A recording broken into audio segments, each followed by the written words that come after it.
আপনি সংগঠনটির নাম হচ্ছে দেশ বাঁচাও মানুষ বাঁচাও আন্দোলন। আর এই গুম খুন অপহরণ নির্যাতন কেন হচ্ছে? শতকরা 95 থেকে 99% পর্যন্ত পরিসংখ্যান যা আমরা দেখছি বিভিন্ন গবেষণা সংস্থা এবং নিরপেক্ষ মিডিয়া হিসেবে যারা নিজেদেরকে উপস্থাপন করতে চান তাদের পরিসংখ্যানে সেটা আমরা দেখেছি যে এই দেশ বাঁচাও মানুষ বাঁচাও আন্দোলন নামকে যদি এক পাশে রাখি আর এক পাশে বলতে হবে আওয়ামী লীগ বাঁচাও, সরকার বাঁচাও, ক্ষমতা বাঁচাও আন্দোলন। এই দুটোর মধ্যে যখন সংঘর্ষ হয় তখন দেশের পরিস্থিতি এটাই হয়। সত্যের পক্ষে, ন্যায়ের পক্ষে, জীবনের পক্ষে, বাংলাদেশের পক্ষে দেশ বাঁচাও মানুষ বাঁচাও আন্দোলন, আর আওয়ামী লীগের পক্ষে, ক্ষমতা রাখার পক্ষে, বিদেশিদেরকে দেশটাকে জন্মদিনের কেকের মতো কেটে কেটে টুকরো টুকরো করে তাদের হাতে তুলে নিয়ে খুশি রাখার পক্ষে যেটা, সেটা হচ্ছে আওয়ামী লীগ বাঁচাও, সরকার বাঁচাও, ক্ষমতা বাঁচাও আন্দোলন। এই দুটোর মধ্যে সংঘর্ষের কারণেই বাংলাদেশের আজকে এই অবস্থা। অন্য প্রসঙ্গের মধ্যে যদি আমি নাও যাই, আজকে শুক্রবার, আপনারা যদি রোববার থেকে বৃহস্পতিবার পর্যন্ত সকাল 9টা থেকে 11টা, 12টা, 1টা পর্যন্ত আদালত অঙ্গনে থাকেন, বিএনপির বেশিরভাগ জাতীয় নেতা, আঞ্চলিক নেতা, ওয়ার্ডের নেতা, বিভিন্ন অঙ্গ সংগঠনের নেতা এদেরকে একত্রে পাবেন আদালতগুলোতে। আমার জীবনের বাস্তব অভিজ্ঞতা থেকে বলছি, এর চেয়ে অনেক বেশি লোক পাবেন যে কোনো আদালতে। তার অর্থ কি? এসবের বিরুদ্ধে, এই কুকীর্তিগুলোর বিরুদ্ধে কথা বলতে গেলে পরেই তখন এই পরিণতি আমাদের বহন করতে হচ্ছে, যেখানে বিচার বিভাগকেও ন্যাক্কারজনক ভাবে অনেক ক্ষেত্রে ব্যবহার করা হচ্ছে। অনেক ক্ষেত্রে, সর্বত্র আমি বলছি না, বেশিরভাগ ক্ষেত্রে ব্যবহার করা হচ্ছে। আর একটা রাষ্ট্রযন্ত্র, একটা রাষ্ট্র শক্তি যখন সশস্ত্র অবস্থায় কোন একটি গণতান্ত্রিক বৈধ দলের বিরুদ্ধে যুদ্ধে নামে, তখন সেই গণতান্ত্রিক বৈধ দলটির পক্ষে টিকে থাকা মাঠে কিংবা রাস্তায়, যেটাই আমরা মুখে বলি না কেন, অত্যন্ত কঠিন হয়ে দাঁড়ায়, দুরূহ হয়ে দাঁড়ায়। আমাদেরকে এই জিনিসটা উপলব্ধি করতে হবে যে সিরিয়ায় বাশার আল আসাদ এখনো কিন্তু ক্ষমতায় আছেন, এখনো ক্ষমতায় আছেন, কিন্তু কিরকম ক্ষমতা? উনি ওনার রাজপ্রাসাদের বাইরে কোথাও যেতে পারেন না। ওনার খাওয়া দাওয়া, প্রাকৃতিক কর্মকাণ্ড, সারা সবকিছু রাজপ্রাসাদের মধ্যে। কোন বিদেশি মেহমান আসলে তাদেরকে ইউএন সিকিউরিটি ফোর্স, যারা জাতিসংঘের শান্তিরক্ষী বাহিনী দল, তাদেরকে দিয়ে গার্ড দিয়ে ওনার কাছে পৌঁছতে হয়, আবার তাদেরকে সেখান থেকে তাদের গন্তব্যে ফেরত পাঠানোর জন্য পৌঁছে দিতে হয়। এটাও কিন্তু একটা ক্ষমতা উপভোগ করে। সুতরাং আরো অনেক কিছু বোধহয় আমাদের দেখা এখনো বাকি রয়েছে। আমরা অনেক কথা বলেছি। আজকে পবিত্র জুমাবার, পবিত্র কোরআনে কারীম সূরা আল মায়েদায় পরিষ্কারভাবে আল্লাহ রাব্বুল আলামিন বলেছেন, আমার সৃষ্ট আশরাফুল মাখলুকাত একজন মানুষকেও যদি তুমি অন্যায়ভাবে হত্যা করো, মনে হবে যেন সমগ্র মানব গোষ্ঠীকে তুমি হত্যা করছো। আবার বলা আছে যে তাদের একজনকেও যদি তুমি সাহায্য করো কিংবা আশ্রয় দাও, তাহলে এটা ওইরকম মনে হবে যে তুমি সমগ্র মানব গোষ্ঠীকে আশ্রয় দিচ্ছ। এই দেশের সংখ্যাগরিষ্ঠ মানুষ তো মুসলমান, আর হত্যা করাটা সকল ধর্মেই অত্যন্ত নিন্দনীয় কাজ। সে অবস্থাটা কিভাবে হচ্ছে দেখেন। এবং আমাদের এত খারাপ কাজের ফলে, আমাদের দায়িত্বহীনতার কারণে, আমাদের নিপীড়ন, নির্যাতন এবং খোদা বিরোধী কর্মকাণ্ডের কারণে,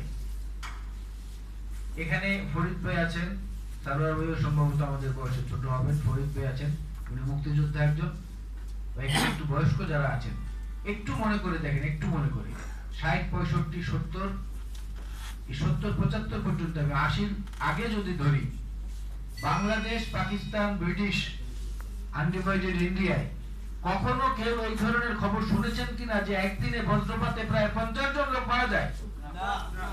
কোনদিন শুনেছেন কেউ?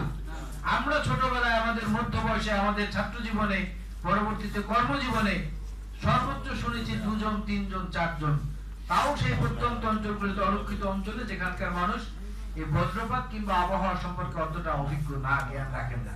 খোলা মাঠে কৃষক হাল চাষ করছেন, সেখানে বজ্রপাতে নিহত হয়। গরু নিয়ে বাড়িতে যাচ্ছেন, সেখানে বজ্রপাতে মালিকও নিহত হন, ওই প্রাণীটিও নিহত হয়।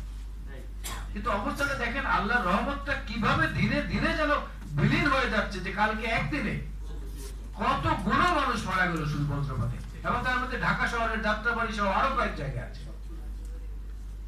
তো আমাদের তো এই জায়গাটায় আসলে চিন্তা করা উচিত প্রত্যেকের চিন্তা করা উচিত।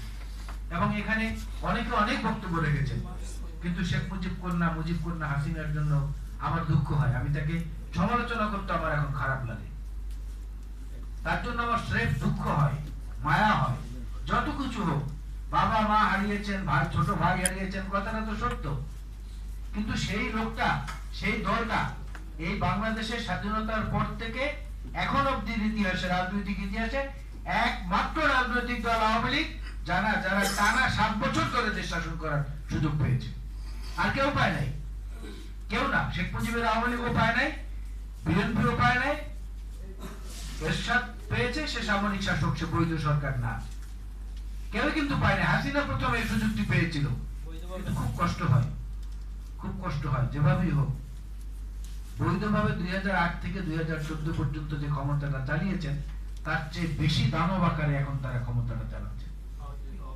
কিন্তু এখন গুম খুন, নির্যাতন, অপহরণ, এইসব কারণে এবং বিভিন্ন পত্র-পত্রিকার রিপোর্ট, বিশেষ করে সমাজ গবেষক, রাজনৈতিক বিশ্লেষক আমাদের এই যে চৌধুরী আফসান চৌধুরী সাহেব, উনি সম্প্রতি ইকোনমিস্টের সঙ্গে এক সাক্ষাৎকারে বলেছেন, আপনারা জানেন জগৎ বিখ্যাত সাময়িকী ইকোনমিস্ট, সেখানে উনি একটা সাক্ষাৎকারে বলেছেন যে বাংলাদেশের বৈধ বিরোধী রাজনৈতিক দলকে দমন, নিপীড়ন, নির্যাতনের মাধ্যমে এমন জায়গায় পৌঁছে দেওয়া হয়েছে যে এরা আসলে রাজনৈতিক দল কিনা এটা বুঝতে যেমন কষ্ট লাগে, এই জন্য বাংলাদেশের রাজনৈতিক পরিস্থিতি কেমন, আইন শৃঙ্খলা পরিস্থিতি কেমন, সেইটাও বুঝতে অনেক কষ্ট লাগে।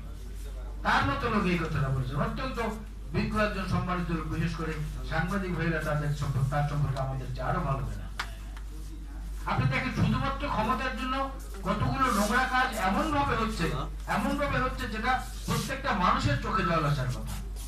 বাংলাদেশের ইতিহাসে কখনো এমন ঘটনা হয়নি যে ঘোষণা দিয়ে আনুষ্ঠানিক ভাবে একটি মুসলিম রাষ্ট্রের ওআইসির মতো একটি সম্মেলন, ইসলামী ঐক্য সংস্থা, যেটা ওআইসির চেয়ারম্যান হচ্ছেন বর্তমানে টার্কির রাষ্ট্রপ্রধান হচ্ছেন ওআইসির চেয়ারম্যান, সেই তুরস্কের রাষ্ট্রদূত প্রত্যাহার করে নিয়ে যাওয়া হলো। পাকিস্তান আমাদের সঙ্গে খারাপ আচরণ করেছে, এখানে গণহত্যা চালিয়েছে। পাকিস্তানের নিন্দা আমরা সারা জীবন করে যাব, যতদিন বেঁচে আছে। এই দেশের গণহত্যা, এই দেশের স্বাধীনতা যুদ্ধের বিরুদ্ধে অবস্থানকারী পাকিস্তান, সে পাকিস্তানের প্রসঙ্গ বাদ দিলাম। তুরস্কের রাষ্ট্রদূত এখান থেকে প্রত্যাহার করে নিয়ে যাওয়া হয়েছে। ইউরোপীয় ইউনিয়ন আসছে, একের পর এক আসছে। ইউরোপীয় ইউনিয়ন এসেছে, তারা বলেছে এখানে নিয়োগ করার মতো করে পরিবেশ নেই। ইউরোপীয় ইউনিয়নের পার্লামেন্টারি একটা টিম আসার কথা ছিল, 2 দিন পরে মাত্র তারা সেই কর্মসূচি বাতিল করেছেন। এই এখানে যেটা লেখা, সেই অজুহাত দেখি, সেই কারণ দেখি, গুম খুন, অপহরণ, মানুষের জীবনের নিরাপত্তা নাই, ওখানে যাওয়া আমরা এই মুহূর্তে নিরাপদ মনে করছি না, তারা সেই কর্মসূচি বাতিল করে দিয়েছেন। আমাদের জিয়া ইন্টারন্যাশনাল এয়ারপোর্ট, অর্থাৎ শাহজালাল বিমানবন্দর নামে যেটা এখন পরিচিত, সেই শাহজালাল বিমানবন্দরের নিরাপত্তা নিয়ে প্রশ্ন তুলেছে। অস্ট্রেলিয়া কার্গো বন্ধ করে দিয়েছে, গ্রেট ব্রিটেন বন্ধ করে দিয়েছিল। গ্রেট ব্রিটেনকে দেখে আমরা এনে তাদেরকে আমরা নিরাপত্তার দায়িত্বটা দিয়ে দিলাম। সেই চুক্তিটা না সংসদে পাস হলো, না জনগণ জানতে পারলো, না সারাক্ষণ বক করা অতিরিক্ত কথার মন্ত্রী হাসানুল্লাহ ইউনূস সেটা মানুষকে জানালো। তথ্যমন্ত্রীর দায়িত্ব যেটা পালন করা উচিত সেটা জানানো না, আমরা নিরাপত্তার দায়িত্ব আমাদের জাতীয় পর্যায়ের আন্তর্জাতিক বিমানবন্দর রাজধানীর, সেটাকে আমরা ব্রিটিশের হাতে দিয়ে দিলাম।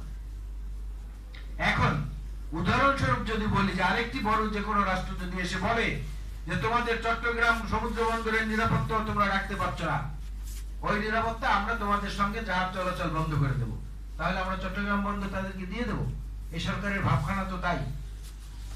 আবার কেউ যদি বলে এই যে বাংলাদেশ ব্যাংকের রিজার্ভ চুরির ঘটনায় কোন দেশ যদি বলে যে তোমাদের বাংলাদেশ ব্যাংকও সুরক্ষিত না, অর্থ লেনদেনের জন্য নিরাপদ না, জাতীয় সম্পদের জন্য ক্ষতিকারক, তোমরা এটা চালাতে পারবে না, যদি চালাও তোমাদের সঙ্গে আমরা এই সুইফট থেকে শুরু করে অন্যান্য ইন্টারন্যাশনাল কমিউনিকেশন সব বন্ধ করে দেবো, আন্তর্জাতিক অর্থনৈতিক সংস্থায় তোমাদেরকে রাখবো না, তাহলে আমরা সেই দেশকে দিয়ে দেবো ম্যানেজমেন্টের দায়িত্বটা?